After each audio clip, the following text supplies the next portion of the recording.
चलिए उच्च न्यायालय लिखिएगा। क्या अंतर होता है, किस क्रम में है ये आपका उच्च न्यायालय, हाई कोर्ट किस क्रम में है? सबसे ऊपर में क्या पढ़ा था आपने, क्या था सबसे, सुप्रीम कोर्ट, उसके नीचे फिर हाई कोर्ट और उसके नीचे डिस्ट्रिक्ट कोर्ट। सुप्रीम कोर्ट क्या आर्टिकल 124 से उसमें, ठीक है ना, भारत का एक सर्वोच्च न्यायालय का सुप्रीम कोर्ट। चलिए आर्टिकल मेंशन किया, आर्टिकल 214 214, आर्टिकल 214 214 लिखेंगे उसमें। आर्टिकल 214 में राज्यों के लिए पहले हिंदी वाले लिख लें, राज्यों के लिए उच्च न्यायालय होंगे, राज्यों के लिए उच्च न्यायालय होंगे। इंग्लिश वाले उसे मेंशन करिएगा उसमें। अब article 2, there shall be high court for the state, high court for the state, there shall be high court for the state. अगला आर्टिकल मेंशन करेंगे, article 215 215, high court to be, लिखना चालू करिएगा, high court to be court of record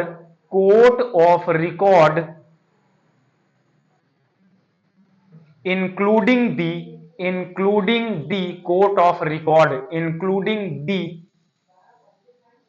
power to punish, including the power to punish for contempt of court, Hindi वाले mention करेंगे article 215 में उसमें contempt of court, अवमानना, हिंदी वाले मेंशन करें उसमें। अब उच्च न्यायालयों का अभिलेख न्यायालय होना, उच्च न्यायालयों का अभिलेख न्यायालय होना, अभिलेख बताता हूं फिर ये क्या होता है, अभिलेख न्यायालय होना, और इसी आर्टिकल मेंशन करेंगे, और न्यायालय अपनी अवमानना के लिए, कंटेम्प्ट ऑफ कोर्ट बताता हूं क्या होता है, न्यायालय अपनी अवमानना के लिए किसी को क्वेश्चन में लिख लीजिएगा, संस्था या व्यक्ति, किसी को दंड दे सकता है, पनिश, दंड दे सकता है।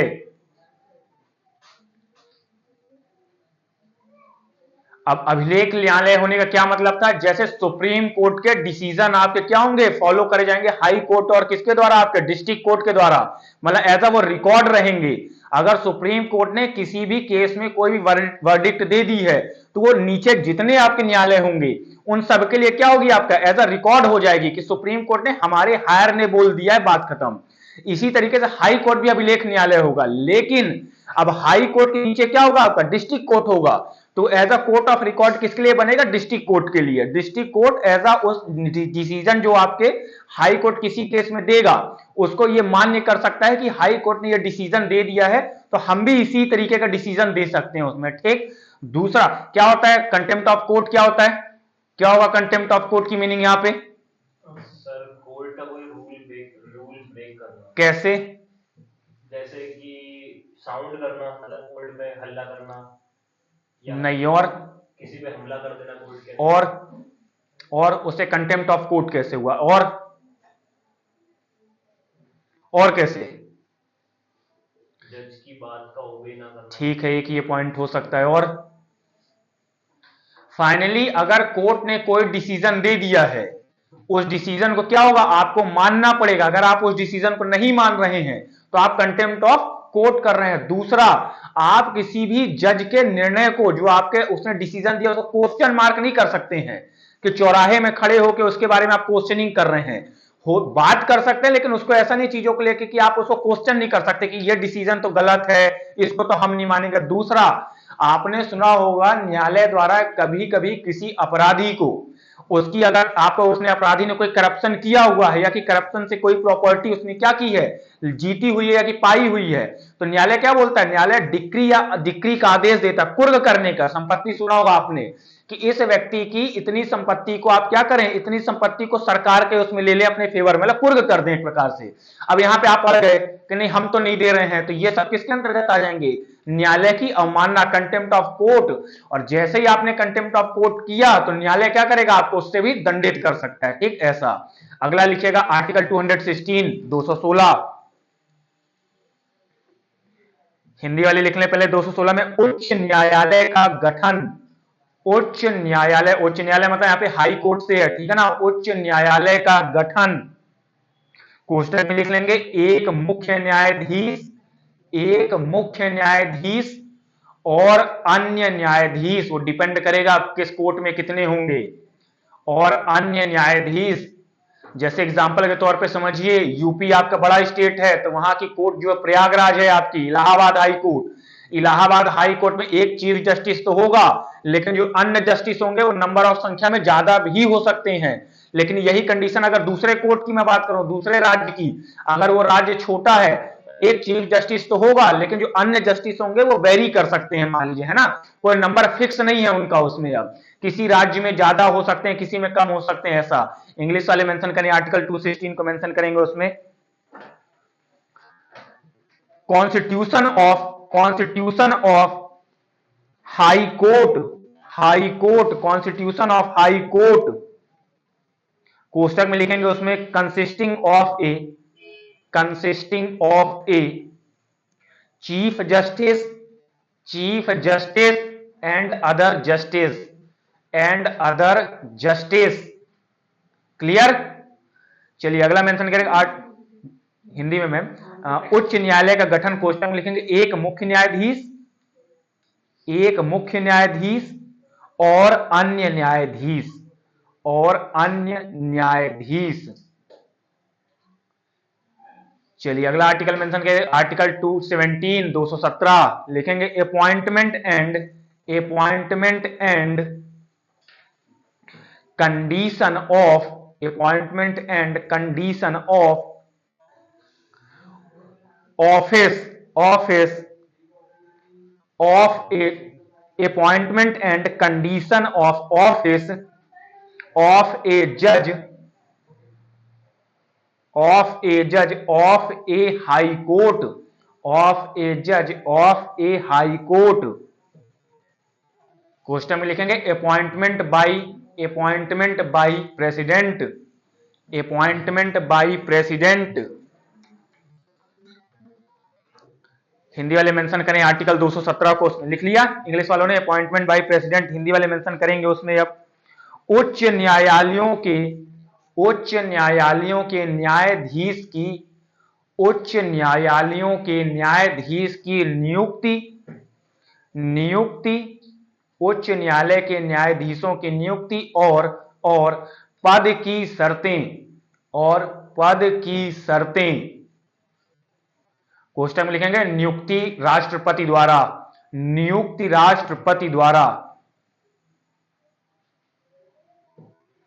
चलिए अगला आर्टिकल मेंशन करेंगे, आर्टिकल 218 सबसे पहले हिंदी वाले लिख लें, सर्वोच्च न्यायालय की कुछ प्रावधानों का, सर्वोच्च न्यायालय के कुछ प्रावधानों का उच्च न्यायालय पर लागू होना, उच्च न्यायालय पर लागू होना, सर्वोच्च न्यायालय के कुछ, सर्वोच्च न्यायालय मतलब सुप्रीम कोर्ट, सुप्रीम कोर्ट के कुछ आदेशों का उच्च न्यायालयों पर लागू होना। चलिए इंग्लिश वाले मेंशन करेंगे उसमें आर्टिकल 217 को,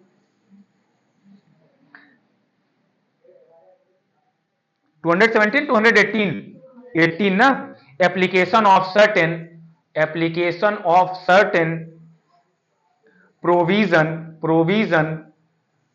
relating to the Supreme Court application of certain provision relating to the supreme Court to the High court, to the High Court. चलिए अगला लिखेगा आर्टिकल 219, 219 ओथ, शपथ, ओथ बाई जजेस, ओथ बाई जजेस of high Court, oath by जजेस of high Court, Hindi वाले लिख लें उच्च न्यायालय के न्यायाधीशों की शपथ, उच्च न्यायालय के न्यायाधीशों की शपथ। एक दिन पूरी लिस्ट बनवानी है कि कौन किसी ओथ दिलवाता है। उच्च न्यायालय के न्यायाधीशों की शपथ। अगला आर्टिकल मेंशन करेंगे आर्टिकल 220, 220 रिस्ट्रिक्शन ऑन, रिस्ट्रिक्शन प्रतिबंधित, restriction on practice, practice,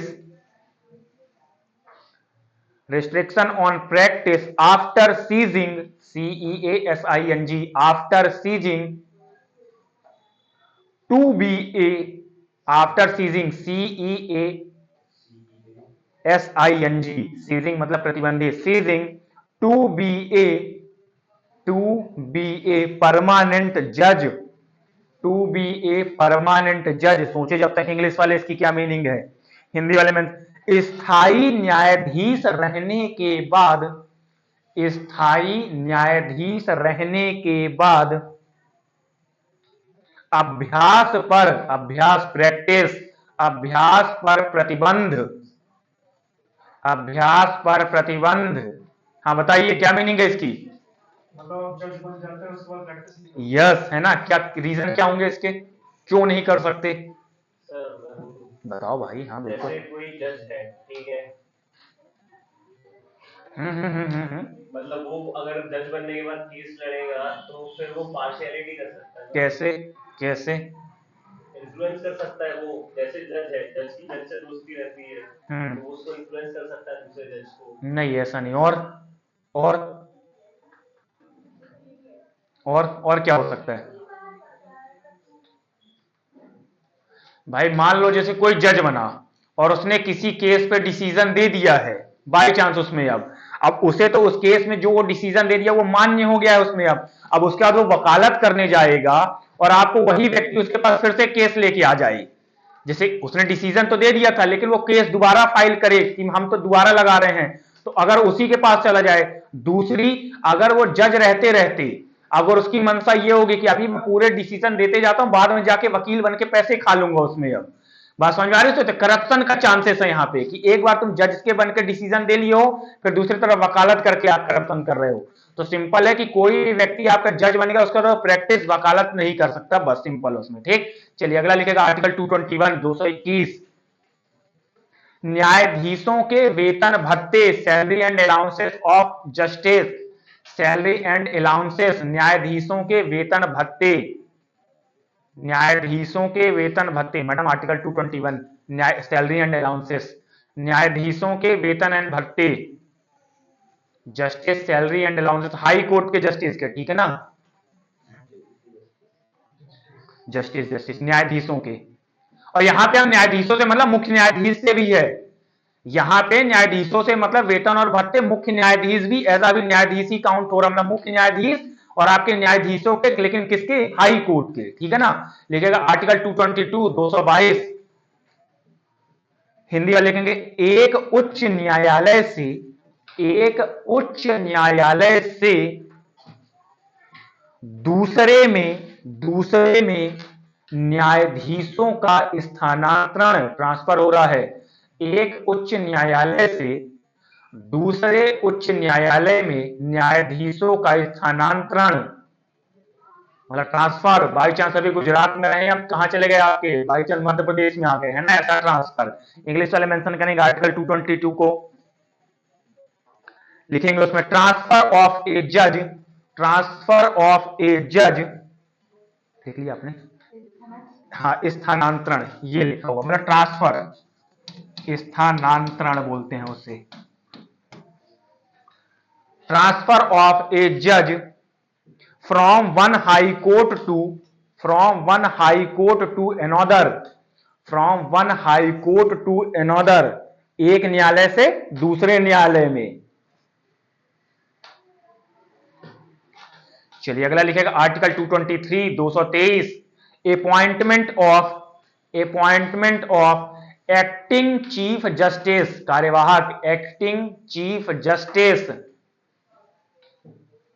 Hindi वाले लिखेंगे उसे अब तदर्थ न्यायाधीश, या कि कार्यकारी लिख लीजिए, कार्यकारी मुख्य न्यायाधीश की नियुक्ति, कार्यकारी मुख्य न्यायाधीश की नियुक्ति।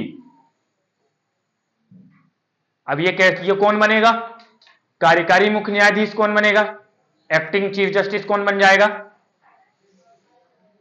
एक्टिंग चीफ जस्टिस कौन बन जाएगा, सीनियर जस्टिस। एक प्रकार। और कैसे, मतलब जैसे देखिए क्या होता है आपके उसमें, अब जैसे अभी आपने थोड़ी देर पहले लिखा कि किसी भी हाई कोर्ट में अलग एक तो आपका चीफ जस्टिस हो गया, और मान लीजिए सर्टन मैं यहां पे लिख दूं 33, ये क्या है आपके, ये जस्टिस है। अब ये तो हो गए थे चीफ जस्टिस, अब ये हो गए बीमार, इन्हीं में से कोई एक उठ के क्या बन जाएगा, चीफ जस्टिस बन जाएगा। क्लियर, लेकिन ये कार्यकारी है, ये जैसे फिर वापसी करे वैसे ये क्या हो जाएगा, ये फिर इधर चला जाएगा, हट जाएगा उसमें। ठीक, चलिए अगला लिखेगा आर्टिकल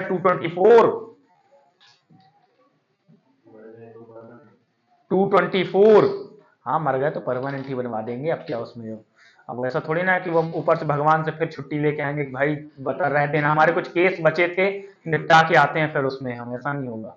लिखेगा 224 लिखेगा, हिंदी वाले पहले उसे लेंगे अपर एडिशनल, अपर बोलते हैं अपर, अपर का मतलब वो अपर नहीं है, अपर ये अपर होता है, एडिशनल बोलते हैं। बताता हूँ ये क्या होता है, पहले अपर लिखिए, अपर न्यायाधीशों की, अपर और कार्यकारी न्यायाधीशों की नियुक्ति, अपर और कार्यकारी न्यायाधीशों की नियुक्ति। इंग्लिश वाले लिखेंगे additional and upper additional ADDI वाला, अपर नहीं लिखना है, आप एडिशनल लिखो, अपर इनके हिंदी वाले के शब्द होता है। बताता हूं फिर, एडिशनल एंड एक्टिंग जजेस अपॉइंटमेंट, एक्टिंग जजेस अपॉइंटमेंट। अब एडिशनल बोलने का मतलब अभी तक आप यहां पे किसकी नियुक्ति कर रहे थे, ये बीमार हो रहे थे, अब आप किसकी नियुक्ति करेंगे, अब इनकी संख्या अगर कम हो गई, मान लीजिए इनकी संख्या मुझे ऐसी रखनी थी कि इनकी संख्या अगर फिक्स है राज्य में, एक एग्जांपल दे रहा हूं 32, अब इसमें से 2-3 किसी बीमार हो गए या कि कोई रीजन हो गए, तो ऐसा तो है नहीं कि राज्य में केस आना बंद हो जाएंगे, भाई राज्य में तो केस लगातार आते ही रहेंगे। इनकी अब नियुक्ति होगी, और इनकी नियुक्ति कैसे होगी, किसी ना किसी आपको एज अ वकील को प्रमोट कर दिया जाएगा, आपका जो योग्यता रखता हो उसमें। अब वकील को जज बनने की नॉर्मल योग्यता 10 साल का अनुभव होना चाहिए, अगर कोई भी न्यायाधीश बनना चाह रहा हो उस वकील को 10 साल की प्रैक्टिस का अनुभव होना चाहिए, तो वो या कि दूसरे राज्य से कुछ समय के लिए बुलवा लिए जाएंगे, मतलब एक्टिंग आपके न्यायाधीशों की नियुक्ति होगी इस आर्टिकल के तहत। बात समझ आ रही है, उसमें एडिशनल जजेस आ जाएंगे, ठीक है ना, इसमें यहां पे, और जैसे ये यहां पे फिर वापस हो गए, ये फिर अपने अपने क्षेत्र में चले जाएंगे। ठीक, ऐसा। चलिए अगला मेंशन करेंगे article 225 225 jurisdiction of existing high court, jurisdiction of existing high court, Hindi वाले मेंशन करें मौजूदा उच्च न्यायालयों का क्षेत्राधिकार। jurisdiction क्या होता है, jurisdiction क्षेत्राधिकार क्या होगा न्यायालयों का, न्यायालयों का क्षेत्राधिकार क्या होगा भाई, उनका आपका जुरिडिक्शन क्या होगा, विद इन स्टेट हो सकता है, और क्या हो सकता है, और क्षेत्राधिकार क्या हो सकता है, किस मामले की वो सुनवाई नहीं कर सकते हैं। चलिए और सिंपल करूं, किन किन मामलों की सुनवाई वो नहीं कर सकते हैं, सोचिए किन मामलों की सुनवाई वो नहीं कर पाएंगे। अगर कोई भी ऐसा केस आता है जो आपके संविधान के क्या है, व्याख्या से संबंधित है, मतलब संविधान में कुछ चेंजेस से संबंधित है, हाई कोर्ट के पास इतनी पावर नहीं है, दूसरा, अगर ऐसा कोई केस आता है जो राष्ट्रपति के इंपीचमेंट से रिलेटेड है, राष्ट्रपति वगैरह संबंधित है, उनके पास इतनी पावर नहीं है सुन लें, है ना, मतलब बात समझ में आ रही चीजों को लेके, तो ये उनका क्षेत्राधिकार है। दो या दो से अधिक राज्यों के मध्य अगर विवाद चल रहा है, जैसे मान लीजिए गुजरात के मध्य और मध्य प्रदेश के मध्य कोई विवाद चल रहा है, तो अब ये प्रश्न आ जाए कि अगर गुजरात की हाई कोर्ट सुनेगी तो गुजरात के फेवर में डिसीजन ना दे दे, या कि मध्य प्रदेश की सुनेगी तो मध्य प्रदेश के फेवर में ना दे दे, तो ऐसी स्थिति क्या होती है, ये हाई कोर्ट के ज्यूरिडिक्शन पावर से हट नहीं, हाई कोर्ट सुन ही नहीं पाए। अब कॉन्स्टिट्यूशन की व्याख्या करनी है, अगर कोई पॉइंट उसमें ऐड ऑन करना है, घटाना है, तो उनके पास पावर नहीं है। ये कौन सुन सकता है? Supreme court. तो ये क्षेत्राधिकार की बात कर रहा है कि हाई कोर्ट का भी एक फिक्स क्या है, आपका ज्यूरिडिक्शन है, क्षेत्राधिकार है। ठीक, चलिए अगला लिखेगा आर्टिकल 226 226 उच्च न्यायालयों के रिट जारी करने की शक्ति, रिट अभी सिंपल ये लिख देना, रिट बस एक्सप्लेन कर रहा हूं, उच्च न्यायालयों के रिट जारी करने की शक्ति, क्वेश्चन में लिखेगा मूल अधिकारों के प्रवर्तन के लिए, ये लिखा हुआ है प्रवर्तन, जो आर्टिकल वहां पे 32 छूट गया था, यही है, मैं साथ में ही बताना चाह रहा था, मूल अधिकारों के प्रवर्तन के लिए। इंग्लिश वाले लिखें power of high court to issue writ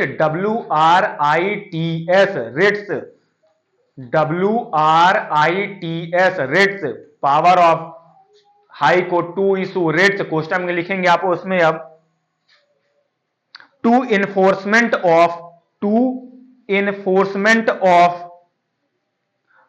enforcement of fundamental rights.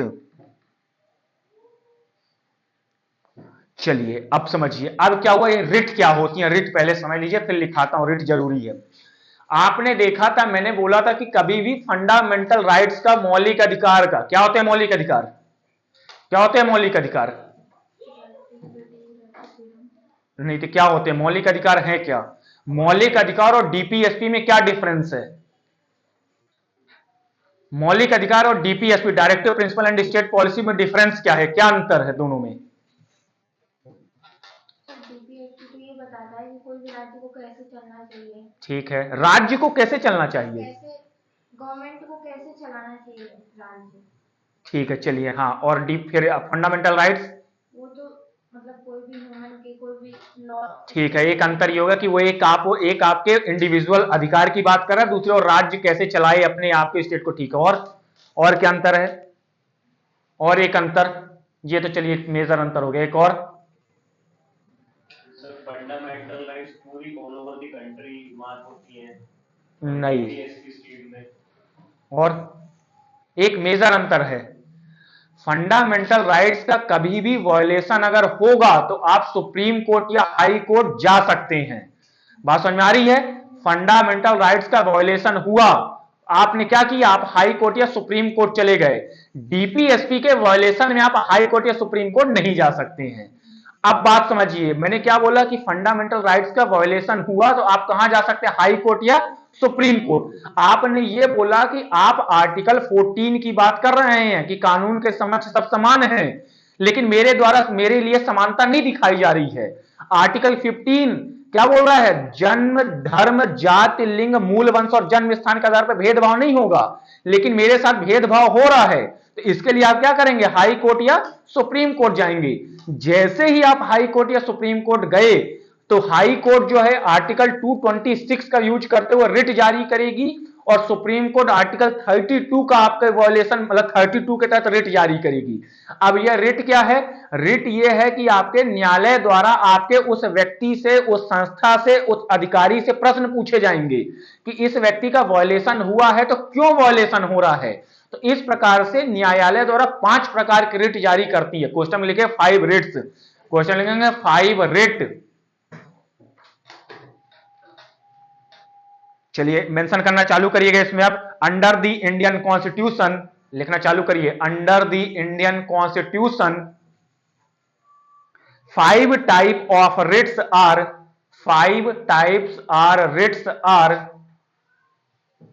Issue by दी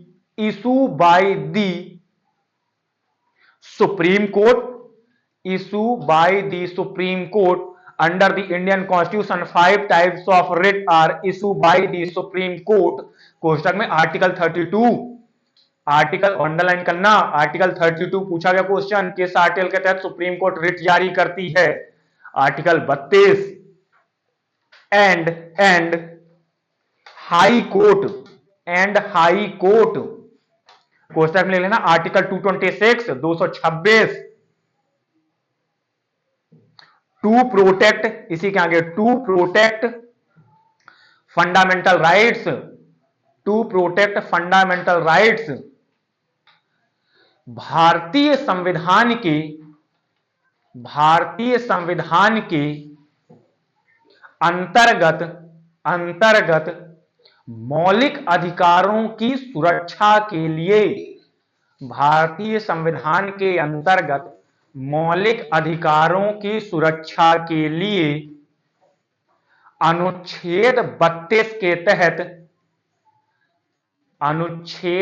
मौलिक अधिकारों की सुरक्षा के लिए,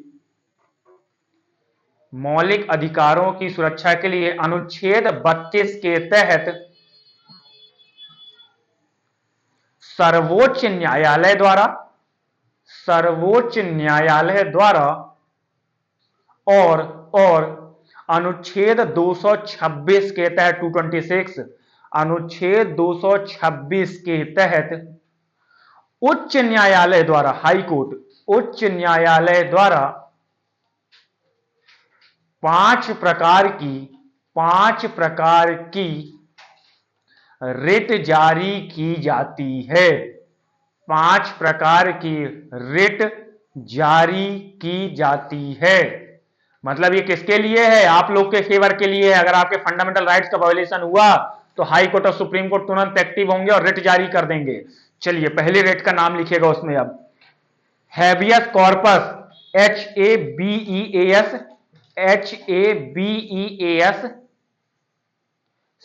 CORPUS हैबियस कॉर्पस लिखेंगे। इसमें आगे लिखना चालू करेगा टू रिलीज, इसी को लिखेगा। ये है क्या? To release a person, to release a person illegally detained,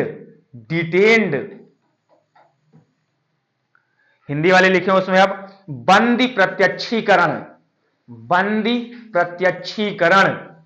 एक एक को एक्सप्लेन करता चलूंगा। लिखिएगा बंदी प्रत्यक्षीकरण होती क्या है? अवैध रूप से हिरासत में लिए गए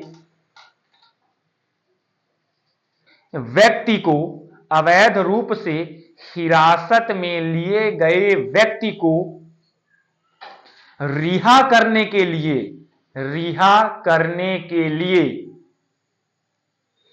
अब समझिए क्या होगा आपके अंदर। अगर बंदी प्रत्यक्षीकरण हैबियस कॉर्पस क्या होता है? किसी भी व्यक्ति को मान लीजिए अवैध रूप से गिरफ्तार कर लिया गया, अब उसका जुर्म नहीं था फिर भी उसे गिरफ्तार कर लिया गया। प्रश्न फिर वही उठेगा, 24 घंटे के भीतर उसे क्या पेश करना पड़ेगा? न्यायालय में पेश करना पड़ेगा। फिर बोल रहा हूं यात्रा का समय नहीं जोड़ा जाता है। याद रखिएगा कि यात्रा का समय नहीं जोड़ेगा। अब ये नहीं कि आपकी गिरफ्तारी असम में हो रही है और आपको पेश किया जा रहा है मध्य प्रदेश हाई कोर्ट में, अब आप बोल रहे हैं साहब कि 24 घंटे तो हो गए, ज्यादा निकल गए। बिल्कुल नहीं। दूसरी बात, आपके इस कंडीशन में भी आप शर्त नहीं लगा सकते हैं बाई चांस उसमें कि अगर मान लीजिए गिरफ्तारी हुई और कोर्ट बंद है। अब मान लीजिए कि सैटरडे को आपकी गिरफ्तारी हुई और संडे को कोर्ट बंद है, तो ये आप नहीं बोल सकते कि आपको मंडे को जो पेश किया जा रहा है तो 24 घंटे में ही टाइम क्यों हो रहा है। बात समझ में आ रही मैं क्या बोल रहा हूं? आपको 24 घंटे के भीतर तभी पेश किया जाएगा जिसमें यात्रा का समय नहीं जुड़ेगा। दूसरा, अगर कोई छुट्टी है कोर्ट की तो आप अब 24 घंटे के अंदर पेश तो हो नहीं सकते क्योंकि कोर्ट की छुट्टी है, तो वो टाइम हटा के अब आपकी गिरफ्तारी हुई। एग्जाम्पल के तौर पे मान लीजिए मेरी गिरफ्तारी हुई। अब मेरी गिरफ्तारी अवैध तरीके से है, मुझे बताया नहीं जा रहा है, तो मुझे सबसे पहले क्या होगा? कारण बताया जाएगा। 24 घंटे के भीतर मुझे न्यायालय में पेश किया जाएगा उसमें। अब फिर अगर ऐसा न्यायालय को लगता है कि मुझे अवैध तरीके से गिरफ्तारी करी गई है, तो फिर क्या होगा, मेरे को 24 घंटे के अंदर रिहा करने का न्यायालय क्या करेगा कि ये व्यक्ति आपका क्या हो रहा है, इस व्यक्ति के फंडामेंटल राइट्स का क्या हो रहा है, वायलेशन हो रहा है, आप इसे बिल्कुल छोड़ दें समय से। उसमें अब बंदी प्रत्यक्षीकरण समझ में आ गया। किसी भी व्यक्ति को कोई डाउट आ रहा हो इसमें, अब किसी को ऐसा कुछ प्रश्न आ रहा हो इसमें अब कि ये क्या है, ये रिट नहीं समझ में आ रही हो, ठीक, ये आपका दूसरी लिखेगा चीजों को लेके। सर उसके कॉन्सिक्वेंस क्या रहेंगे? कैसे बता, अगर रूल कोई मतलब कर देता है ब्रेक, सजा होगी उस व्यक्ति को, न्यायालय उस व्यक्ति को दंडित करेगा, उस अधिकारी को। जैसे आपकी गिरफ्तारी किसी पुलिस कर्मचारी द्वारा ही होगी, बिल्कुल न्यायालय उसे दंडित करेगा, सरकार से क्वेश्चन पूछ लेगा। लेकिन इसके पहले रूल चलते थे, अब तो बंद हो गए हैं, आपके टेररिस्ट एक्ट चलते थे आपके उसमें, अब पोटा वगैरह चलते थे आपके उसमें, जो टेररिस्ट एक्ट होते थे उनमें ऐसा नहीं होता था। अगर किसी भी व्यक्ति को ऐसा लगे कि इससे देश को खतरा है तो उसकी गिरफ्तारी हो सकती थी और उसे कारण बताया जाना जरूरी नहीं माना जाता था, उसके ऊपर राजद्रोह का कानून लग जाता था। अब मान लीजिए मुझे ऐसा पता चला चीजों को लेके कि ये व्यक्ति फला स्थान में बम फोड़ने वाला है, आप या कि देश के आपके किसी सार्वजनिक स्थल को आप बम से उड़ाना चाह रहे हैं, तो तब आपकी गिरफ्तारी होगी, तो बिल्कुल आपको कारण बताया जरूरी नहीं जाएगा। लेकिन फिर वो 3 महीने 6 महीने तक बढ़ता चला जाता था, अब जो बंद हो गया है, पहले लगता था ओटा वगैरह लग जाता था, आपके टेररिस्ट एक्ट लग रहा है किसी के ऊपर उसमें अब, है ना, तो वो कंडीशन में आपको फिर अब बंद हो गया। लेकिन उसमें सबको बताना पड़ेगा, रीजन जनरली देना पड़ता है, खैर अभी भी सरकार चाहे तो ऐसा जरूरी नहीं है, लेकिन रीजन दे देते हैं उसमें। अब आपकी गिरफ्तारी का रीजन आपको बता दिया जाएगा उसमें, ठीक। अगला लिखेंगे उसमें, अगला लिखिएगा उसमें, अब लिखेगा मैंडामस,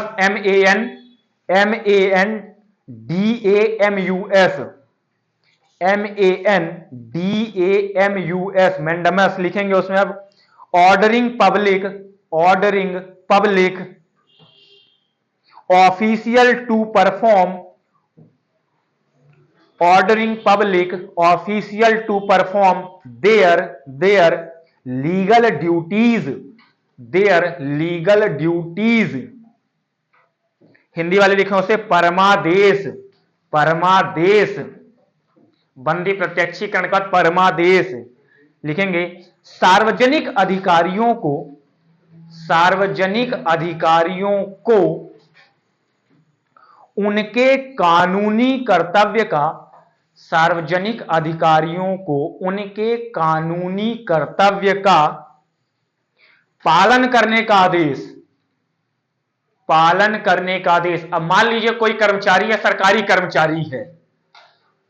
कर्मचारी है, वो अपने आदेश का, अपने कर्तव्य, अपने ड्यूटीज का पालन नहीं कर रहा है। अब उसकी ड्यूटीज थी कि ये काम करना है, जनता की सेवा करना, फाइनली उसकी ड्यूटीज, अब वो अपनी ड्यूटी नहीं कर रहा है, तो हाई कोर्ट या सुप्रीम कोर्ट क्या करेगी, उससे पूछ लेगी, कहा भाई साहब कहां, परमादेश आपके मैंडामस जारी करेगी रिट, और उससे प्रश्न पूछेगी कि आप अपनी ड्यूटी क्यों नहीं कर रहे हैं। और जब तक आप एक प्रकार से कारण बताओ नोटिस, भाई अगर आप कोई काम नहीं कर रहे हैं तो आपसे पूछा जाना चाहिए ना कि आप सरकारी पैसे तो ले रहे हैं और काम क्यों नहीं कर रहे हैं आप उसमें। अब तो इस कारण से क्या होगा, ये रिट जारी होती है। क्लियर हो गई, ये सार्वजनिक अधिकारियों के लिए है, ठीक है ना, परमादेश मैंडामस जिसे बोला जाता है। क्लियर, ये रेट भी क्लियर हो गई, किसी को डाउट इसमें कुछ भी और? चलिए अगली लिखिएगा उसमें, अब अगली रेट लिखिएगा प्रोहिबिटेशन, PROHIBITION, प्रोहिबिटेशन लिखेंगे। To prevent lower court from exceeding their jurisdiction, to prevent lower court from exceeding their jurisdiction। Hindi वाले लिखे उसे प्रतिषेध, ये लिखा हुआ है प्रतिषेध, और आप लोग बिल्कुल इसी पे याद करना, और इंग्लिश वाले बिल्कुल इसी पे याद करना, प्रतिषेध लिखेंगे। इसके अंतर्गत इस रेट में क्या होता है, इसके अंतर्गत निचली अदालतों को अपने क्षेत्राधिकार से निचली अदालतों को अपने क्षेत्राधिकार से बाहर जाने के लिए रोकने के लिए यह रिट जारी की जाती है। बाहर जाने के लिए बाहर जाने के लिए, रोकने के लिए, बाहर जाने के लिए, रोकने के लिए। अब भाई साहब क्या हुआ, हाई कोर्ट, आपने हाई कोर्ट ने यह देख लिया कि डिस्ट्रिक्ट कोर्ट अब सुनवाई कर दे रही संविधान की व्याख्या की, बात समझ आ रही है उसमें। अब हाई कोर्ट या डिस्ट्रिक्ट कोर्ट संविधान की व्याख्या कर दे रहे हैं, तो अगर बाई चांस डिस्ट्रिक्ट कोर्ट कर रही है तो हाई कोर्ट क्या करेगी, इस रिट को डालेगी प्रोहिबिटेशन की, कहां, ये तुम्हारे क्षेत्राधिकार में है ही नहीं, कहां इसमें इस केस की सुनवाई कर ले रहे हो। ये वही वाली बात हो गई, मान लीजिए कि आपको कोई मैं ऐसी जिम्मेदारी दे दे जो आपके क्षेत्राधिकार से ही बाहर हो जाए। जैसे अब एग्जाम्पल के तौर पे उस पर ऐसा हो जाए कि कोई निचली अदालत है, अब वो राष्ट्रपति केस की सुनवाई कर ली, बोला जाएगा नहीं नहीं रुको भाई, ये तुम्हारे क्षेत्राधिकार से बाहर है, ये है नहीं, तो हाई कोर्ट जारी कर देगी किसे, आपके डिस्ट्रिक्ट कोर्ट को, और सुप्रीम कोर्ट जारी कर सकती है किसे, आपके हाई कोर्ट को। बात समझ में आ गई, ज्यूरिडिक्शन, ये चीजें क्लियर हो गई उसमें। चलिए अगली लिखिएगा, अगली रिट लिखिएगा उसमें अब क्वार्टररी, CERT,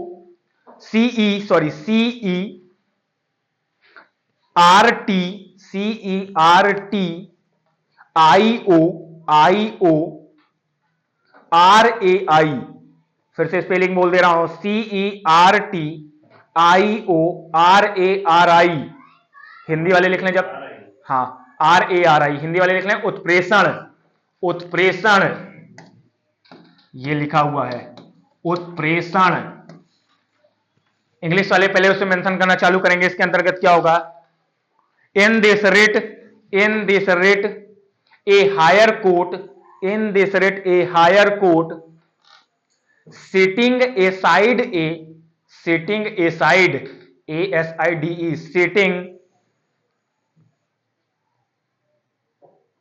सेटिंग लिखिएगा, SE लिखिएगा, है ना, सिटिंग नहीं, SE वाली, setting aside a lower court order और ट्रांसफॉर्मिंग ए केस, फिर से बोल दे रहा हूं, a higher court setting aside a lower court order और ट्रांसफॉर्मिंग ए केस, हिंदी वाले लिखेंगे उसे उत्प्रेषण में। इसके अंतर्गत उच्च न्यायालय द्वारा निचली न्यायालय के, इसके अंतर्गत उच्च न्यायालय द्वारा निचली न्यायालय के आदेश को रद्द करना और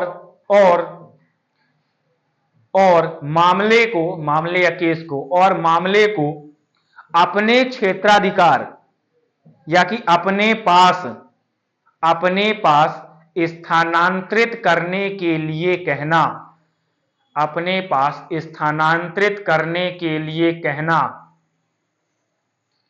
क्या बोल रही है ये रिट उसमें। अब अगर हाई कोर्ट या सुप्रीम कोर्ट को लगता है कि हमारे निचले न्यायालय ने कोई आदेश दे दिया है लेकिन वो सही तरीके से नहीं है, इनवैलिड है, तो उसके डिसीजन को क्या कर देगी, कैंसिल कर देगी उसमें। अब पावर देख रहे हैं आप उसमें, अब हाई कोर्ट और सुप्रीम कोर्ट इतनी पावर है कि अपने निचली अदालत के न्यायालय के केस को क्या करेगी, कैंसिल करेगी और बोलेगी अब तुमने इसमें डिसीजन दे दिया है, हम तुम्हारे आदेश को रद्द करते हैं और ये केस अब हमारे पास ट्रांसफर करो उसमें। अब क्लियर हो गई ये रिट भी, ये भी क्लियर है। चलिए अगली लिखिएगा उसमें, पांचवी रिट लिखिएगा उसमें अब quo warranto, QUO dash warranto, WARRANTO, quo warranto, QUOWARRANTO,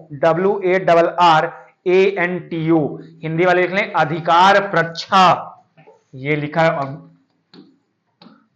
घर जाके ये वर्डों को अपने उसमें मत बना लेना, अपने हिसाब से सुविधा अनुसार, कि पता चला घर गए तो ये टफ लग रहा है तो बना लिए अपने हिसाब उसमें। अब ये बिल्कुल ऐसे याद करने पड़ेंगे इंग्लिश वालों को और हिंदी वालों को। लिखिएगा अधिकार प्रच्छा में, अधिकार प्रच्छा क्यू वारंटो में लिखेंगे उसमें अब to ask a person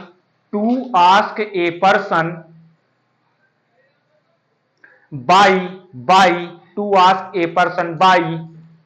what authority, WHAT, what authority he is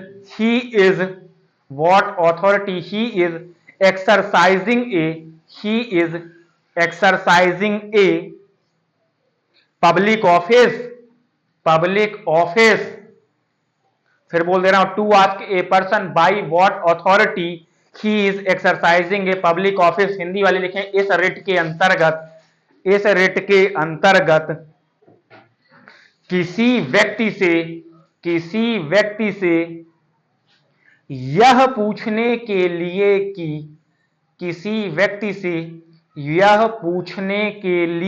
कि वह किस अधिकार से सार्वजनिक पद का उपयोग कर रहा है, वह किस अधिकार से सार्वजनिक पद का उपयोग कर रहा है, किस अधिकार से सार्वजनिक पद का उपयोग कर रहा है। सुने ना आजकल फर्जी एसआई दरोगा बने फिरते रहे हैं, तो उनसे पूछ लिया जाएगा कि भाई कहां किस अधिकार से। दूसरी, ऐसा नहीं है कि अब मान लीजिए आप बने कांस्टेबल हैं और जाके एसपी साहब की बयानबाजी करके चले आए आप, मतलब है ना कि आप क्योंकि आपको वो पावर है ही नहीं है, तो वही कंडीशन होगी चीजों को लेके उसमें कि आपको कोई पोस्ट मिली हुई है। अब बाई चांस आप एनटीपीसी में सेलेक्ट हुए हैं एज अ लोको पायलट और जाके डीआरएम साहब का आदेश पे सिग्नेचर करके चले आए, बोले कि भाई साहब क्या दिक्कत, हम ही कर देते हैं, रेलवे कर्मचारी हैं। बिल्कुल नहीं, न्यायालय पकड़ लेगा उसमें, कहा भाई साहब किस अधिकार से, है ना। तो अधिकार प्रच्छा मीनिंग है इक्विवोलेंटो, क्या पावर है आपकी, आपको इसकी पावर नहीं है। वही कहानी कंपाउंडर बन के किसी डॉक्टर बन के इलाज कर दिए किसी का, सरकारी की बात कर रहा हूं, ठीक है ना। उसमें तो आपको अधिकार आपको अपने पता है, सबके फिक्स हैं उसमें। अब ये हो गई 5 प्रकार की रिट, एक बार और देख लीजिए, जिसको डाउट हो फिर क्लियर करिए। रिट में किसी को किसी भी रिट पे डाउट आ रहा हो कि ये वाली रिट समझ में नहीं आ रही है, यही है 5 प्रकार के रिट जो आपके आर्टिकल 32 और आर्टिकल 226 के तहत लग जाएंगी उसमें। अब देखिए और समझने का प्रयास करिए, जिसमें नहीं समझ में आए फिर पूछिए उसको, अगर समझ में आ रही है तो अच्छी बात है, फिर आगे बढ़ जाऊंगा। बताइए क्या है सेकंड में। अब जैसे देखिए, मान लीजिए आप आप कर्मचारी हैं, आप सरकारी सेवा में हैं। एग्जाम्पल के तौर पे मैं एग्जाम्पल ले लेता हूं, आप क्या है कि आप पीडब्ल्यूडी की कर्मचारी हैं, लोक निर्माण विभाग में आप बैठी हुई हैं। अब आपका काम क्या है, आपका काम यह है चीजों के लिए, या कि और आसान भाषा में करता हूं, आप किसी पेंशन विभाग में बाबू बन के बैठी हुई हैं और आप अपना काम ही नहीं कर रही हैं। बेचारे बुढ़े यहां गिरे जा रहे हैं अपनी पेंशन पाने के लिए, आप दे ही नहीं रही हैं उनको उसमें। अब और रोज बेचारे आ रहे हैं उसमें कि मैडम कुछ करा जाए इसमें। अब या कि आपने उनसे भ्रष्टाचार करके घूस मांग ली चीजों के लिए लेके उसमें। अब तो एक वो तो न्यायालय आपसे पूछेगा कि भाई कहां अपनी सैलरी तो सही समय में निकाल ले रहे हो जाके उसमें, अब इनका क्या, ये जो बाहर बैठे हुए हैं। या कि मान लीजिए आप किसी थाने में आपको चीजों को लेके आप वहां पे कर्मचारी हैं, टीआई बनी के बैठी हुई हैं, कुछ भी बनी, जिस भी सरकारी सेवा में है आप अपना काम ईमानदारी से कर रही हैं कि नहीं कर रही हैं। तो आपके ड्यूटीज क्या हैं, आपको इसलिए तो नहीं ना बैठाया गया कि आप सुबह आए 10 बजे, शाम को घर चले गए 5 बजे, या कि आप बैंक की आपके कैशियर बन के बैठी हुई हैं बाई चांस। अब वो वहां लाइन लगी हुई है उसमें, आप इधर लंच करके क्लोजिंग लगा के चली गई हैं कि ये क्लोज हो गया है, बाद में खुलेगा, आना बाद में उसमें। अब तो आपका लंच 10 बजे से चालू हो रहा, शाम के 5 बजे तक लंच ही नहीं खत्म होगा। तो भाई न्यायालय पूछेगा कि कहां क्या काम, तो सार्वजनिक कर्तव्य, जो सार्वजनिक अधिकारी है उनके ड्यूटीज के लिए। एक हाँ, और सर इसको चेक कैसे करेंगे, कैसे, हम लोग गए, हमने देखा कि वो ये नहीं कर रहे हो, फिर क्या करा जाए। क्यों, आप कोर्ट जाइए, कोर्ट किस लिए खुला, तभी तो कोर्ट आपका रिट जारी करेगा आपके खिलाफ। जैसे मान लीजिए मैं गया, आप पेंशनर कर्मचारी, आप पेंशन विभाग के अधिकारी हैं, मैं गया कि साहब बड़ा परेशान हूं, मैं 4 महीने से जा रहा हूं, ये मेरे सबूत हैं, ये प्रूफ है, वो व्यक्ति मेरा काम नहीं कर रहा है। न्यायालय आपके नाम से एक रिट जारी कर देगा और आप उसका जवाब दोगे फिर आप कि भाई किस व्यस्तता के कारण मैं ये काम नहीं कर पा रहा था, क्योंकि मेरे फंडामेंटल राइट का वायलेशन हो गया ना उससे। अब भाई क्योंकि आप सार्वजनिक अधिकारी थे तो बिल्कुल आपको अपना काम करना पड़ेगा उसमें। अब उस आदमी को नॉलेज ना हो हाई कोर्ट वगैरह जाने, कैसे नॉलेज नहीं होगा आजकल, फिर वो वही वाली कहानी है कि अब किसी को फंडामेंटल राइट्स का ही नॉलेज ना हो, जो आजकल है भी नहीं। आजकल कितने लोगों का फंडामेंटल राइट्स का नॉलेज है, आप अपने गांव में जाइए और पूछिए चीजों के लिए लेके कि भाई आर्टिकल 15 क्या है, बोलेगा अरे अपना काम कर जाके, मेरे को अपना काम करने दे, छोड़ आर्टिकल 15। कितने लोगों का वायलेशन हो रहा है। आज भी आपने गांव में ये सुना होगा जनरली चीजों के लेके उसमें, ये आपने सुना चीजों के लेके छुआछूत है। आर्टिकल 17 क्या बोल रहा है, इनटचेबिलिटी की बात कर रहा है। क्या छुआछूत समाप्त हो गई है उसमें। अब आज भी है, आज भी कई जगह देखने को मिल रही, गांवों में आजकल अधिकतर गांवों में बात करें, मैंने तो शहर में भी देखा है कई जगह इनटचेबिलिटी। हाँ वो अंडर एज मैरिज वगैरह भी हो रही है। भाई सब कुछ हो रहा है उसमें, अब कहां नहीं हो रहा है, ऐसा नहीं है चीजों लेकिन वही वाली बात है कि अधिकारों को कई महिलाएं डोमेस्टिक वायलेंस का शिकार हो रही हैं, घरेलू हिंसा हो रही कि नहीं हो रही है, उनके पति द्वारा नशा करके उनके साथ दुर्व्यवहार किया जा रहा है, कितनी महिलाएं जाके रिपोर्ट लिखा रही हैं, कॉम्प्रोमाइज कर रही हैं, क्योंकि उनको अपने पावर की क्या है। इसीलिए हमेशा एक टर्म आती है, सोशल रिफॉर्म तब तक नहीं हो सकता है जब तक इकोनॉमिक रिफॉर्म नहीं होगा। इसका मतलब क्या है, सामाजिक सुधार तभी होगा जब कोई ना कोई यहां पे क्या होगा, इकोनॉमिक रूप से सक्षम हो जाएगा। भाई आप मुझे ये बताइए, अगर यहीं पे डोमेस्टिक वायलेंस का केस आए, एक एग्जांपल दे रहा हूं, महिला क्यों अपनी शिकायत कर रही है, क्योंकि अगर डायरेक्ट इनडायरेक्ट क्या है, अपने पति के ऊपर निर्भर है, वो कैसी, आर्थिक रूप से, इकोनॉमिक रूप से। अगर वहीं पे इकोनॉमिक इंडिपेंडेंस हो जाए, तलाक दे देगी सीधे, और केस अलग से फाइल करेगी सो अलग। लेकिन अभी क्या है, वो इस इतिहास में भी तो यही रहा है, अगर इतिहास में महिलाएं जो सती हो रही थी, अगर वो कहीं ना कहीं सक्षम हो जाती, विरोध कर जाती, क्यों होती सती उसमें वो, तो इसी का यही रिफॉर्म है। तो पावर रीजन ये कि किसे पता है। भाई लोग ये बोलते चीजों के लिए, आज आपने सुना होगा चीजों को आरटीआई लगती है, right to information. Right to information आप किसी भी सरकारी कर्मचारी के खिलाफ लगा सकते हैं, उसकी जानकारी मांग सकते हैं उसमें। अब आपकी परीक्षा का पेपर लीक हुआ है, जिस संस्थान ने किया उसके खिलाफ आप आरटीआई लगा सकते हैं।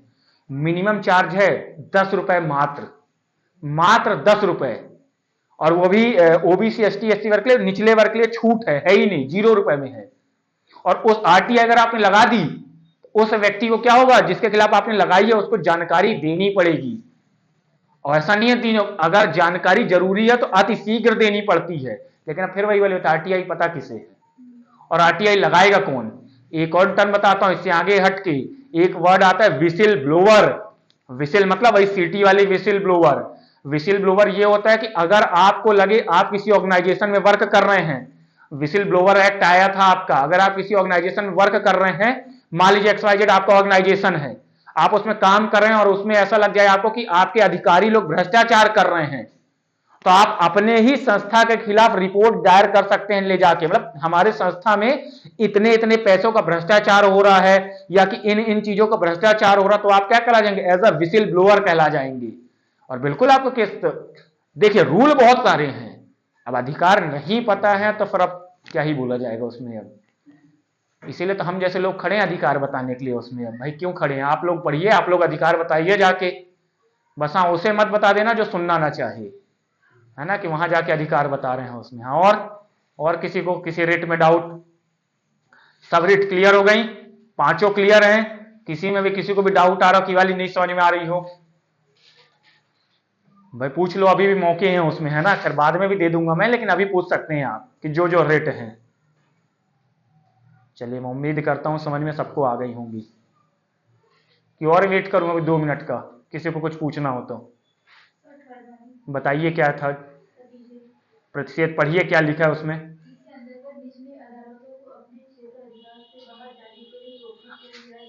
अब जैसे देखिए, आप डिस्ट्रिक्ट कोर्ट हैं, अब आपकी पावर है डिस्ट्रिक्ट कोर्ट में, क्या डिस्ट्रिक्ट कोर्ट संविधान को लेकर कोई भी डिसीजन दे सकता है? बिल्कुल नहीं दे सकता, क्योंकि संविधान का संरक्षक किसे कहा गया, सुप्रीम कोर्ट को। तो यही काम हाई कोर्ट भी कर दे मान लीजिए, तो उनके क्षेत्राधिकार से बाहर हो गया कोई मामला, तब हाई कोर्ट के लिए हाई कोर्ट जारी कर सकता है किसे, ऐसे किसी मामले में डिस्ट्रिक्ट कोर्ट को, कि भाई कहां तुम्हारा ये मामला है ही नहीं क्षेत्राधिकार का, और सुप्रीम कोर्ट जारी कर सकते हैं हाई कोर्ट को उसमें। अब और सुप्रीम कोर्ट डिस्ट्रिक्ट कोर्ट को भी कर सकते हैं। हाँ बताइए बताइए, तो आराम से सोचिए। हाँ क्या कोई सा भी सुप्रीम कोर्ट है ही, उसके खिलाफ कोई जारी नहीं कर सकता बिल्कुल भी, क्योंकि उसके पास तो पूरे पावर हैं, वो तो हाई पे बैठा हुआ है। लेकिन हाई कोर्ट और डिस्ट्रिक्ट कोर्ट तो हाई पे नहीं है, वो अगर उनके क्या है ज्यूरिडिक्शन, उनका क्षेत्राधिकार फिक्स है उसमें। अब तो ऐसे कोई मामले आते हैं तो ये वाला लग जाएगा उसमें फिर निचली अदालतों के लिए। और क्लियर है, बाकी आगे बढ़ो। चलिए लिखेगा आर्टिकल 227 227।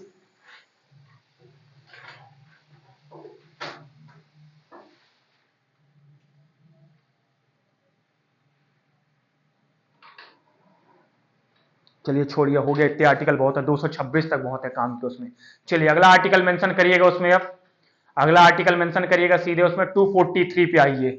आर्टिकल 243, आर्टिकल 243 हाँ भाई साहब, मैं बता रहा हूं चीजों को लेके। इसके अंतर्गत पंचायती राज है। बताइए जो जो पंचायती राज के बारे में पहले जानते हैं, क्या होता है पंचायती राज, कहाँ होता है, कैसे होता है, कितने स्ट्रक्चरों में होता है पंचायती राज, म्युनिसिपालिटी, सब बता दीजिए जो जो जान रहे हैं। हम बताइए क्या होता है पंचायती राज, क्या है। हेडिंग तो बना लीजिएगा, लोकल बॉडीज, लोकल बॉडीज, स्थानीय स्वशासन, स्थानीय स्वशासन। कौन लेके आया, कब लेके आए, क्या कैसा हुआ, सब बता दीजिए थोड़ा सा एक बार, एक डिटेलिंग तो हो जाए उसमें अब। चलिए चालू करिए, कब आया ये। फादर ऑफ आपका स्थानीय स्वशासन किसे कहा जाता है, जनक कौन है स्थानीय स्वशासन का, किसके समय पे आया था, कौन है फादर, कौन है इसके। चलिए और हिंट कर रहा हूं, 80 से 84 तक गवर्नर जनरल कौन रहा है, 80 से 84, 1880 की बात कर रहा हूं, 1880 से 1884 तक कौन रहा है, किसे आपके स्थानीय स्वशासन का जनक कहा जा रहा था। मेयो बिल्कुल नहीं रहे, मेयो 72 के समय में रहे हैं। और रिपन, ठीक है ना, याद करिए, लॉर्ड रिपन, आपके रिपन को क्या बोला जा रहा था, स्थानीय स्वशासन का जनक कहा जा रहा था।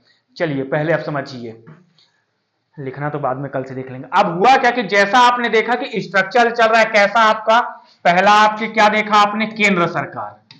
अब आपने केंद्र सरकार के पावर देख लिया, जिसमें से आपने क्या देख लिया, लोकसभा और राज्यसभा देख लिया आपने, क्लियर।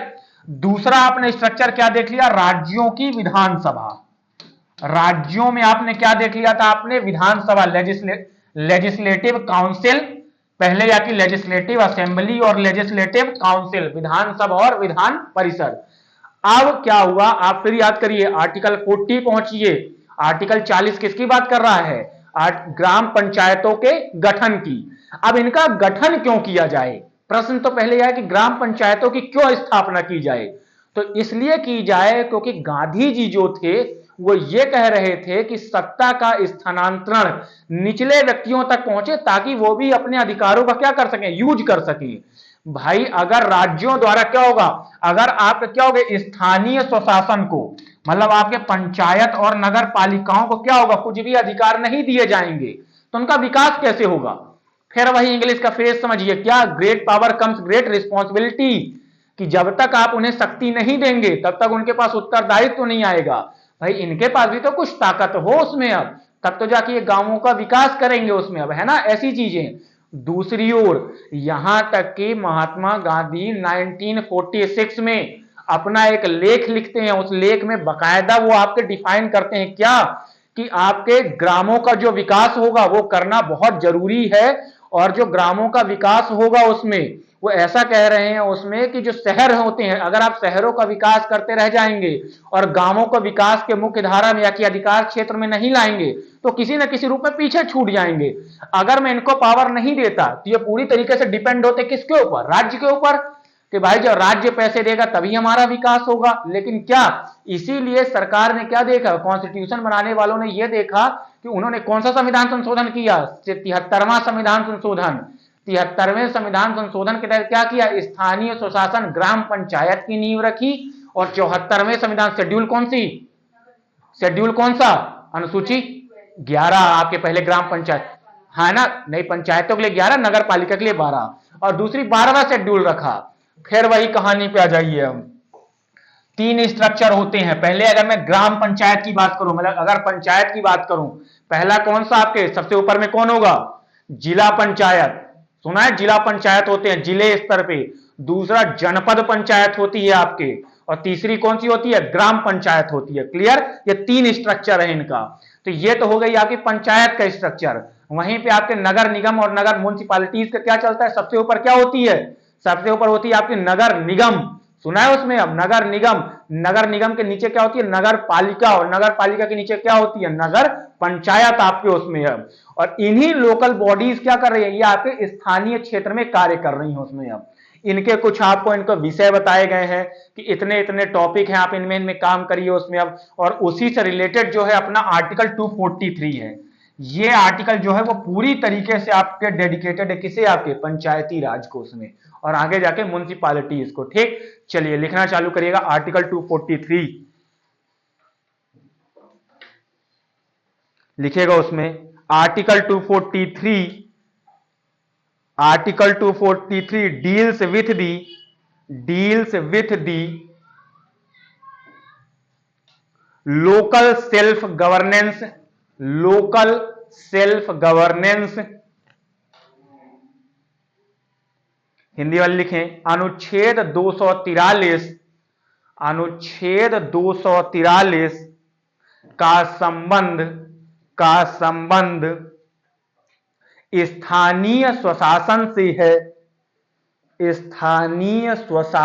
से है, जिस, हिंदी वाले पहले लिख लें, जिसके अंतर्गत पंचायती राज और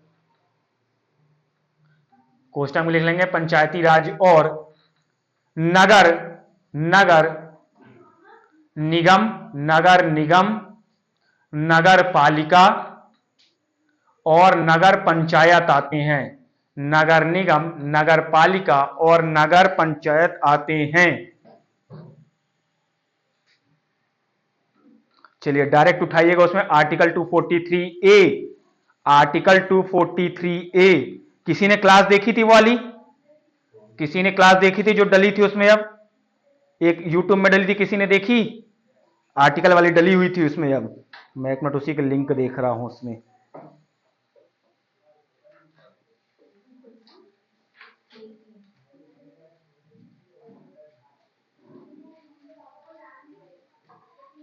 चलिए पहले तो यहां पे ये मेंशन करिए, under the Indian constitution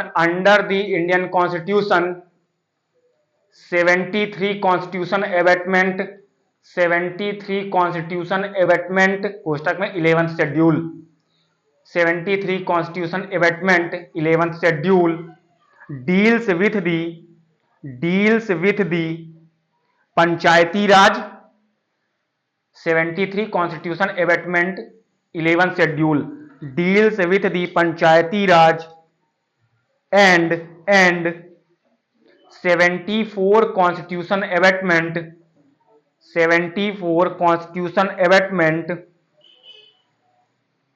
question में लिखेगा 12 schedule deals with the municipalities. Hindi वाले लिखना चालू करें। संविधान का 73वां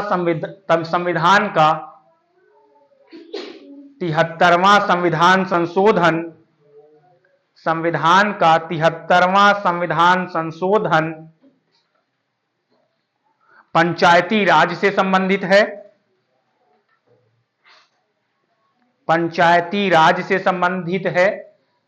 क्वेश्चन में लिख लेंगे 11वीं अनुसूची।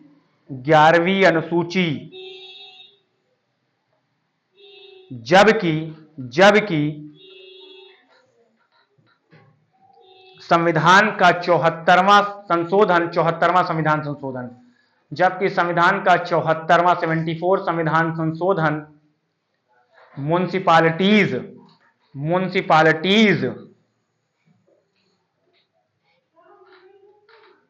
क्वेश्चन म्युनिसिपैलिटीज नगर लिख लीजिएगा, नगर से संबंधित है। क्वेश्चन में ले लीजिएगा 12वां आपके उसमें 12वीं अनुसूची 12 लिख लिया। चलिए अब आर्टिकल लिखना चालू कर। 243A, article 243A। हाँ, अब ये ऐसे नहीं चलेगा, ये भाई साहब ऐसा चलेगा उसमें। अब A B C और ये जाएगा पूरा Z तक, और उसके बाद भी जाएगा। फिर अब ये जो लिखवाया आपने अंडर द इंडियन कॉन्स्टिट्यूशन, हाँ, ये आर्टिकल 243 नहीं 243 यही है। 243 डील कर रहा है आपके किससे, आपके पंचायत राज से और नगर पालिका से। सिंपल बात। अब आप पढ़ेंगे कि पंचायती राज में क्या क्या होगा, पंचायती राज का स्ट्रक्चर क्या होगा, संरचना क्या होगी, रिजर्वेशन किसे मिलेगा, किस इनको जो पैसे आएंगे तो कहां से आएंगे, इनका इलेक्शन कैसे होगा, ये पूरी प्रोसेस अब आप पढ़ेंगे उसमें। अब तो ये आर्टिकल जाएगा उसमें 243A B C ऐसा, समझ में आ रही बात उसमें, अब ऐसा जाएगा। ठीक, चलिए लिखेगा 243A। और एक चीज और बता देता हूं यहां पे, उसमें क्लियर कर दूं, एक जगह ऐसा मेंशन कर देना चीजों को लेके 243, और उसका बस बार बार मत मेंशन करते चलना, A B C ऐसा मेंशन करना। और एक चीज और बता देता हूं भाई साहब, हिंदी वाले और इंग्लिश वाले भी, हिंदी वाले अगर इसे का खा गा मेंशन करेंगे तो ना करें, ABC ही मेंशन करें। खैर कर का खा गा भी सकते हैं, लेकिन वहां पे दिक्कत ना हो जाए, इस कारण से ABC ही मेंशन करते चलेंगे, ठीक है ना उसमें। अब तो अब लिखेंगे 243A बोल क्या रहा है उसमें, लिखिएगा 243A लिखिए उसमें। अब ए बॉडी ऑफ पर्सन,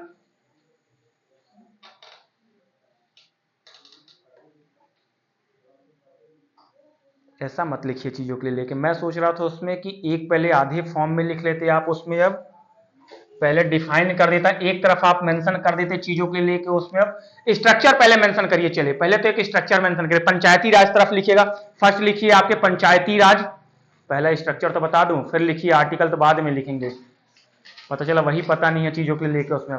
पंचायती राज, पंचायती राज में फर्स्ट लिखिएगा, आर्टिकल तो कल से लिखा दूंगा, पंचायती राज में फर्स्ट लिखिएगा उसमें अब जिला पंचायत, डिस्ट्रिक्ट पंचायत, आपके जिला पंचायत जो भी लिखना है, और ऐसा बना लेना एक स्ट्रक्चर, मैं फिर बोल रहा हूं चीजों के लिए, पता चला उल्टा सीधा बना दिए उसमें। अब जिला पंचायत लिखना, और इसका मतलब ये होता है चीजों का कि जिला पंचायत बड़ी है और फिर उसके नीचे जनपद पंचायत आएगा ब्लॉक लेवल पे। तो पहले लिख लेना जिला, नहीं समझ में आ रहा है भाई, पंचायती राज में पंचायत का स्ट्रक्चर, जैसे आपके सबसे आपके गांव में ग्राम पंचायत होगी, ये तो पता है ना, किसी ये पता है, किसी नहीं पता, ये भी नहीं पता है उसमें। अब सरपंच का चुनाव कैसे हो रहा है, सरपंच होते हैं ना जी, सरपंच भी पता है, ये भी नहीं पता सरपंच भी उसमें। अब भाई कौन इतने भयानक कि गांव से ही नहीं है उसमें, सरपंच कौन होते हैं, सरपंच तो पता है ना उसमें। अब गांव का मुखिया सरपंच कहलाता है उसमें। अब ये क्लियर है, तो जैसे सरपंच होंगे और सरपंच के सहायक कौन होते हैं, पंच कहा जाता है, जो कितने होंगे, पंच का मतलब 5 ही होते हैं। तो इनको आपके यहाँ सरपंच क्या बैठ रहा है वहां जाके, वो पेड़ के नीचे जोक थोड़ी ना सुना रहा है 4 लोगों को गांव वालों को बैठा के कि बस सरपंच बना दिया आप लोगों ने, उसमें तो आप लोग के घर आके पूछ रहा और भैया हाल समाचार बढ़िया है। उसको भी सरकार द्वारा कोई ना कुछ पावर दी गई है, चुनाव हुआ, किसी ने पार्टिसिपेट किया कभी, पंच सर वोट डाला है कभी भी, किसी ने वोट डाले ही नहीं सरपंच के, सरपंच, हाँ किसी ने डाला, किसी ने वोट ही नहीं डाला अपने गांव में, कोई गांव में डाला ही नहीं उसमें। अब चीजों को लेके भाई 18+ वाले बड़े बूढ़े कब से हो गए उसमें, अब चीजों के लिए उसमें, अब 18 उसमें ही वोट डाल सकते हैं, तो उनका भी चुनाव होगा। और जो आपके वहां पे चुनाव होगा, जिस, अरे पंचायत वेब सीरीज देखी कि नहीं देखी किसी ने, कि वो भी नहीं देखी उसमें। अब 2 सीजन देख लिया ना उसमें। अब तो नीना गुप्ता क्या बनती है उसमें, नीना गुप्ता को क्या देख लिया आपने भाई, सरपंच ही देखा ना, उसके पहले रघुवीर यादव बने रहे, रघुवीर यादव ही शायद मेरे हिसाब से पहले सीजन में रहते हैं चीजों के लिए, फिर नीना गुप्ता बन जाती हैं उसमें। अब है ना, तो नीना गुप्ता एक गांव की सरपंच ही तो हैं, और उनके हेल्प कौन कर रहा था, जो सचिव कर रहे थे आपके जीतू जी उसमें। अब तो जो सचिव है आपके उसमें, सचिव क्या कर रहे थे, एज आपके कैसी है, सरकारी तंत्र है आपका, और जो वो सहायता कर रहे हैं किसकी, सरपंच की, नीना गुप्ता की एक प्रकार से। तो नीना गुप्ता क्या कर रही है, गांव के विकास के लिए काम कर रही हैं, कि पानी की टंकी खुल जाए, नाली बन जाए उसमें, अब चीजों को लेके गांव में सफाई रहे, ये सब काम कौन किसके अंडर पे आ रहे हैं, सरपंच के ही। और सरपंच को इसके लिए क्या हो रहे हैं, राज्य सरकार द्वारा पैसे दिए जा रहे हैं, कुछ क्षेत्र में अनुदान दिया जा रहा है, तो वही तो आपका था। तो आपने क्या देखा, सबसे पहले देखा उसमें चीजों के लिए नीचे स्तर पर क्या देख लिया आपने, ग्राम पंचायत, जिसे विलेज पंचायत बोला जाता है उसमें। अब ठीक, फिर उसके ऊपर ग्राम पंचायत के ऊपर, तो वही तो लिखा रहा था, तो आप बोल रहे हैं आप पता है, नहीं मैं स्ट्रक्चर बोल रहा हूँ, कॉपी में स्ट्रक्चर कैसे बना है, बनवा तो रहा हूं उसमें। अब जिला, जिला स्तर पर आप जिला पंचायत लिख लीजिए, जिला स्तर पर जिला पंचायत लिखिए, लिख लिया, उसके नीचे आइए जनपद लिखिए, जनपद पंचायत, ब्लॉक लेवल पे जनपद, विलेज लेवल पे ग्राम पंचायत लिखिए नीचों में। अरे भाई जिला और तहसील इसमें अंतर पता है, वो भी नहीं पता, वो भी बताऊं फिर उसमें। अब डिस्ट्रिक्ट पंचायत के नीचे क्या है? डिस्ट्रिक्ट पंचायत के ब्लॉक, जनपद पंचायत, जनपद जिसे आप तहसील ब्लॉक लेवल पे होती है जो, और आसान कर दूं, कई गांवों को मिला के एक प्रकार से तहसील, कई तहसीलों को मिला के जिला। अब ये तो पता है, और आसान करूं इससे भी, अब इससे ज्यादा क्या आसान कर सकता हूं। अब क्लियर हो गई। मतलब सबसे हायर लेवल की बॉडी कौन सी है उसमें, अब ये जिला पंचायत, फिर उसके नीचे जनपद पंचायत और उसके नीचे ग्राम पंचायत। इंग्लिश में भी जनपद ही लिखेंगे क्या? लिख लो आप जनपद, जनपद नहीं लिखना, मैं बता दे रहा हूं, पहले इनको एक्सप्लेन कर दूं। अब देखिए, अब आप लोग हिंदी वाले पहले लिख लीजिए, इंग्लिश वालों के लिए कर दे रहा हूं, निश्चिंत रहो। मुझे समझ में आ गया उसमें कि बड़ा जीरो लेवल से जाना पड़ेगा। इंग्लिश वाले, हिंदी वाले पहले ऊपर में मेंशन करें नगर निगम, नगर निगम सबसे ऊपर, उसके नीचे आए आप उसमें नगर पालिका, और उसके नीचे आ जाए आप उसमें नगर पंचायत।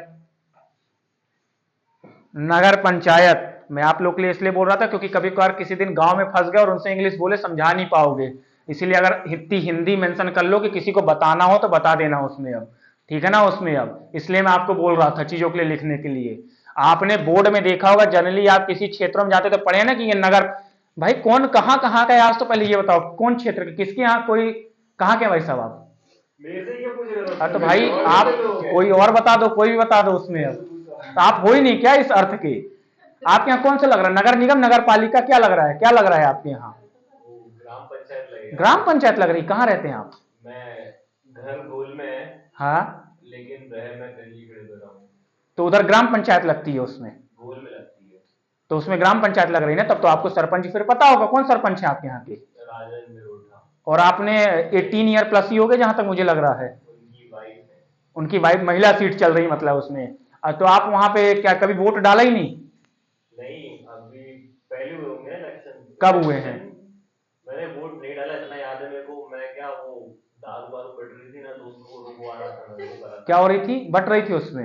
रुकवा रहा था उसको। अच्छा, आप रुकवा रहे थे लेकिन आपने वोट नहीं डाला, तो वोट क्यों नहीं डाला आपने? आपको वोट डालना था उसमें। अब लेकिन उस टाइम पे अभी कितनी है? अभी 21। और वोटिंग कब हुई है, 3 साल पहले? होंगे 3-4 साल। नहीं, 3 साल पहले एमपी में सरपंचों के चुनाव नहीं, और पहले हो गए होंगे, मतलब तब आप वोट डालने लायक आप रहे होंगे, आप गए नहीं है उसमें। अब नहीं यार, नहीं नहीं, वोट डालने आप रहे होंगे अब 3 साल पहले चीजों को लेके। देखिए, तो यही है जो आपके चीजों के लिए लेके, मैं कल इसको और अच्छे से एक्सप्लेन कर दूंगा, है ना। तो इसमें भी वोटिंग होती है, लेकिन इस पे भी क्या होता है, जो गांव का आपके, जो आपके मेंबर रहेंगे, जो आपके, अब जैसे इनके गांव का है तो इनके गांव में ये नहीं डाल सकती क्योंकि इनके गांव की सदस्य नहीं है। जैसे आप इनके गांव में वोट नहीं डाल सकते, ये वही कंडीशन है कि आप महाराष्ट्र के अगर हैं तो आप गुजरात में वोट नहीं डाल सकते। बात समझ में आ रही चीजों के लिए लेके। तो वैसे ही अगर गांव में भी चलेगा कि अगर ये अपने गांव के हैं तो इनके गांव के जितने भी लोग होंगे, मेंबर होंगे, वोटर आईडी बनती है, वोटर आईडी तो देखिए ना उसमें। अब वोटर आईडी में मेंशन इसलिए हमेशा रहता है, आपने देखा होगा, नाम, गांव, पता, पिन कोड सब इसीलिए है। इसीलिए एक आदमी 3 बार वोट कर रहा है, कहां कहां, एक आपके किसमें, लोकसभा चुनाव में कर रहा है, दूसरा विधानसभा चुनाव में कर रहा है, और तीसरा आपके किसके, सरपंच के चुनाव में कर रहा है उसमें। अब फिर वही कंडीशन, इनका जो चुनाव होता है वो डायरेक्ट है। डायरेक्ट मतलब आप जाके वोट करेंगे। फिर समझिएगा इसको, मैं क्या बोला, ग्राम पंचायत के सरपंच के चुनाव में आप जाके वोट करेंगे, लेकिन जो इसके ऊपर वाले स्ट्रक्चर हैं, आप इनमें वोट नहीं करेंगे। इनमें कौन वोट करेगा, जिनको आपने यहां पे जिता दिया उसमें। क्या बोला मैंने, बात समझ में आ गई उसमें? अब कि आपके पंच और सरपंच जिनको आपने जिता दिया, वो यहां जाके वोटिंग करेंगे, आप नहीं जाओगे वोट करने के लिए। आप डायरेक्ट वोटिंग करोगे कहां, यहां पे, जैसे आप किसमें करते हो, विधानसभा में और आपके लोकसभा में, राज्यसभा में और आपके, आप विधान परिषद में आप वोट नहीं करते हो, याद करो कल की तरह। वही स्ट्रक्चर यहां पे भी बनेगा उसमें। अब और आर्टिकल 243 पूरा इसी बेस्ड में है कि ग्राम सभा क्या होगी, ग्राम सभा में कितने मेंबर होंगे, किन्हें रिजर्वेशन मिलेगा। और आजकल ये भी सुना होगा ना चीजों को लेकर कि ओबीसी सीट है किसी एरिया में, सुना है ना, ओबीसी सीट है, महिला सीट है उसमें, अब एसटी एससी सीट आ गई है आजकल उसमें। अब तो ये जितने भी प्रावधान हैं आप इसके अंतर्गत पूरा पढ़ेंगे उसमें। अब कि इनका नियम कैसे होगा, कितनी संरचना होगी, कितने लोग होंगे, कहां से इनको पैसे आएंगे, इनकी पावर क्या होगी, शक्तियां क्या होंगी उसमें, अब क्या क्या काम करेंगे, ये पूरा 243 है। और एक चीज और बता देता हूं, 243 एक ऐसा आर्टिकल है जो आज के जमाने में सबसे इंपॉर्टेंट हो गया है, क्योंकि इसके बारे में बहुत चर्चाएं होने लग गई हैं उसमें। अब एक वीडियो की मतलब चीजों को लेकर मैंने एक क्लास में पढ़ाया था, वो रिकॉर्डेड में है, उसमें पंचायती राज ही है। हो सकेगा तो आज कोई ग्रुप में मैसेज डाल देना, याद दिला देना, मैं उसमें लिंक शेयर कर दूंगा उसमें। एक बार उसको थोड़ा सा देख के आ जाना, बाकी फिर डिटेल तो मैं बता ही दूंगा उसमें अब। ठीक, चलिए वो आर्टिकल तो अब समय हो गया, नहीं तो और डिसाइड कर देता चीजों। किसी कुछ पूछना है, किसी को और कुछ अभी तक डाउट आ रहा हो? मुझे बताना है, मैं गया था शायद इलेक्शन। गए थे आप इलेक्शन? डाला था वोट? अरे यार बिल्कुल आप तो अपरिचित भी हो यार, बिल्कुल पिक्चर के गजनी कि अचानक बोल रहे हो डाला, अचानक बोल रहे हो नहीं डाला। यार उसने अब ऐसा कैसा उसने भूल जाता हूँ थोड़ा, क्या किसको जिसको दिया था वो जीत गई थी कि दारू वाले को दे दिए? किसे दे आए? नहीं, उनको दिया था भैया को। तो जीत गए थे ना भैया वो, कि हार गए? मतलब भाभी को दिया था पर भैया जीत गए। भाभी को दिया भैया जीत गए, ये कैसा है? ये कैसा कॉन्सेप्ट है? खड़ा कौन था? भाभी खड़ी थी। तो फिर भैया कैसे जीत गए? देखो सर, ऐसा रहता है कि भाभी भले ही खड़ी हो रही है, हाँ लेकिन वो जो वोट जाएंगे, मतलब जो बात है वो हाँ। भैया की है ना। तो फिर यार ये तो फिर वही वाली बात हो गई, आप मेल ईगो वाले हो गए, पुरुष प्रधान समाज। इसी के लिए इसी को तो रोकना है उसमें अब, कि जब अगर सीट महिला सीट है तो पुरुष कैसे फिर उसका पावर यूज कर सकता है? नहीं, पावर यूज करने का नहीं बोल रहा मैं। हाँ मैं बोल रहा हूँ कि नाम यूज करना। नहीं नहीं, नाम मत चलाओ भाई, महिला का नाम चलने दो। अगर महिला जीती है तब उसमें अब इतनी पावर तो रखो उनके लिए कम से कम उसमें, है ना? इसी सोच को बदलना, पुरुष प्रधान सोच यही है। ये जो इसकी सच में बात चलती है, इसके बारे में कई आर्टिकल आते हैं। पुरुष प्रधान सोच यही होती है कि जीत महिला रही है लेकिन आपको पावर ले रहे हैं पुरुष उसमें अब। इसी कारण से एक हमेशा आर्टिकल आता है कि इंडियन पॉलिटिक्स में महिलाओं की भागीदारी इतनी कम क्यों है। सेम और सेम यही रीजन है, लेकिन इसके दोनों रीजन हो सकते हैं। महिलाओं द्वारा इंटरेस्ट ना लिया जाना, और दूसरा पुरुषों द्वारा उनके अधिकार को, जो उनका अधिकार है वो अपने कब्जे में लिया जाना उसमें अब, है ना? तो ऐसा नहीं होता है उसमें। चलिए ठीक, और किसी को और कुछ पूछना है, किसी को डाउट? चलिए ठीक है, धन्यवाद। पढ़ के आए हैं कोई कुछ? कोई कुछ पढ़ के आया है? बता दीजिए जब तक कोई कुछ पढ़ के आया हो तो।